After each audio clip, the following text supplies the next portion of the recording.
Monsieur Éric Kerrouche pour le groupe socialiste, écologiste et républicain.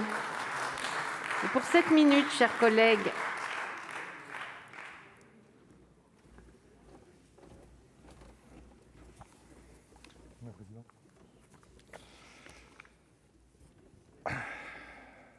Madame la présidente, madame la ministre, mesdames, messieurs les rapporteurs, que dire de ce texte et comment le qualifier ? Si c'était un livre, j'hésite entre la peau de chagrin, au vu du texte initial, et le portrait de Dorian Gray, au vu de ce qu'il est devenu. Si c'était une poésie, ce serait forcément l'Inventaire de Jacques Prévert. Si c'était un animal, ce serait une méduse ou tout autre invertébré. Si c'était une peinture, ce serait bien entendu un collage. Si c'était un jeu, j'hésite entre un puzzle ou, si on est plus sévère, les échecs. Et voilà, 84, 158, 217, ce n'est pas une suite mathématique, c'est le nombre d'articles que compte désormais le texte 3DS au terme d'un examen long, fastidieux, décousu, au cours duquel rien ne nous aura été épargné tant sur la forme, réserve intempestive d'articles, mitage de l'examen jusqu'à une seconde délibération assez incongrue hier soir, que sur le fond. Le texte initial est le péché originel. Vous êtes connue, madame la ministre, pour être experte de notre système local et pour avoir fait progresser celui-ci par de multiples initiatives. Quel contraste avec le texte que vous avez proposé. Alors qu'il portait une grande ambition de grandes annonces après la crise des Gilets jaunes, les conditions baroques de son examen résultent de sa nature originelle. Il a été d'autant plus facilement tordu par la majorité sénatoriale qu'il n'avait pas de colonne vertébrale. Ce texte mal né, ce texte nid de poule, a été achevé par la droite sénatoriale.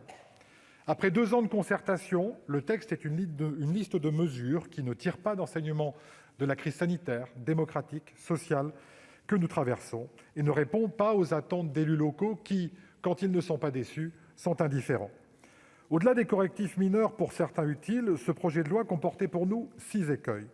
D'abord, une différenciation qui constitue une cible ratée.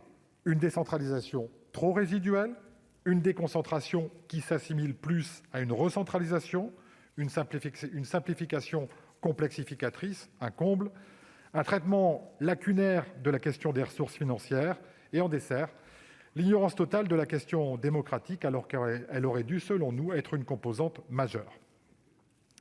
Bref, ce texte n'apportait pas énormément, c'était juste une déception eu égard aux attentes, avec beaucoup de petites dispositions, mais pas grand-chose sur l'essentiel. Le texte sorti du Sénat tient plus, lui, de la samba. Un pas en avant, 2 pas en arrière. Alors, il y a eu des petits pas. L'examen par le Sénat a permis quelques avancées que nous partageons avec les rapporteurs. Et oui, chère Françoise Gatel, cher Mathieu Darnaud, tout arrive. Et que nous avions également proposées. Compétences des régions en matière d'emploi, d'apprentissage et de formation professionnelle, transfert à la carte des compétences facultatives au sein des EPCI, renforcement des pouvoirs réglementaires des régions dans l'attribution de certaines subventions et aides. Après avoir évité les nombreuses irrecevabilités, une quinzaine de nos amendements ont été adoptés, comme l'obligation de réponse pour le Premier ministre aux propositions d'adaptation législative, qui lui ferait du bien, y compris d'ailleurs pendant les questions au gouvernement, accord des communes à la majorité qualifiée en cas de délégation des compétences d'un EPCI, extension à l'ensemble des départements frontaliers des compétences qui sont d'ores et déjà reconnues pour la collectivité européenne d'Alsace, rétablissement auquel nous tenions de l'expérimentation de la recentralisation du RSA, expérimentation pour développer un système de transport sur d'anciennes voies ferrées. Mais il y a les grands pas en arrière. Il y a tout le reste, les franchissements de lignes rouges par la majorité sénatoriale qui font, selon nous, régresser ce texte dans toutes ses facettes. La ligne éditoriale était connue de longue date et elle tient lieu de posture. Haro sur l'intercommunalité, culpabilisation et stigmatisation des plus précaires, mise à l'écart de la démocratie locale. Sur l'intercommunalité, c'est que le début... Sur l'intercommunalité, en s'appuyant sur une défense bon teint des libertés locales, la majorité sénatoriale porte des propositions peu réalistes. Alors que les EPCI incarnent un espace de coopération nécessaire aux politiques publiques, ils sont systématiquement opposés aux communes, qui leur doivent pourtant une partie de leur salut. C'est probablement parce que nous avons un désaccord de fond sur le principe de solidarité que nous ne comprenons pas cette valorisation du repli sur soi. C'est également pour cette raison qu'à la délégation de compétences tous azimuts, Nous préférons la coopération interterritoriale.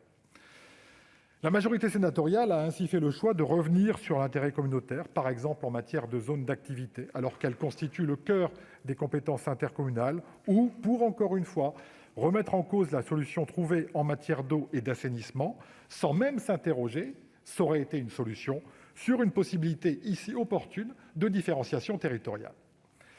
La majorité territoriale est également toujours plus forte avec les faibles, conditions de patrimoine pour l'attribution du RSA, affectation de la PCH à d'autres charges, tentative d'amodiation de la loi SRU, même si, il est vrai, elles ont été contenues par la rapporteure. En ce qui concerne le RSA, certaines expressions entendues dans cet hémicycle, comme celle de « rente », gagneraient à disparaître des comptes rendus. En détournant les possibilités liées au pouvoir réglementaire local, la droite sénatoriale a atteint deux objectifs : décrédibiliser le principe de différenciation et stigmatiser les plus précaires. Le pouvoir réglementaire doit permettre de faire mieux ou plus, pas de raboter les droits sociaux ou les politiques volontaristes en matière écologique. Dans le même ordre d'idées, l'article 50 rendait finalement possible l'échange de données pour lutter contre les non-recours aux droits sociaux que le groupe socialiste avait déjà proposé en juin. Vous avez préféré cantonner ces dispositions à une information du bénéficiaire plutôt qu'à une application de ses droits. C'était pourtant une mesure de simplification et une faculté d'aide pour les plus précaires. C'était sans doute un peu trop pour eux. Enfin, en matière de démocratie locale et de participation, tout a été relégué. Sur ce sujet, quand l'exécutif est constamment dans la stratégie de l'évitement, la majorité sénatoriale, elle, est aux abonnés absents.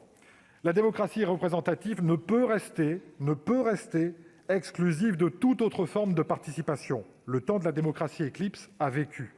Nous avons donc voulu, en dépit des nombreuses irrecevabilités, comme sur la parité, proposer des solutions qui deviendront des solutions d'avenir, quand bien même elles poseraient des contraintes aux élus, parce qu'elles feront vivre la démocratie locale.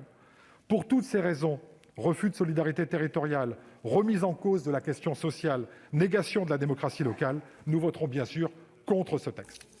Merci.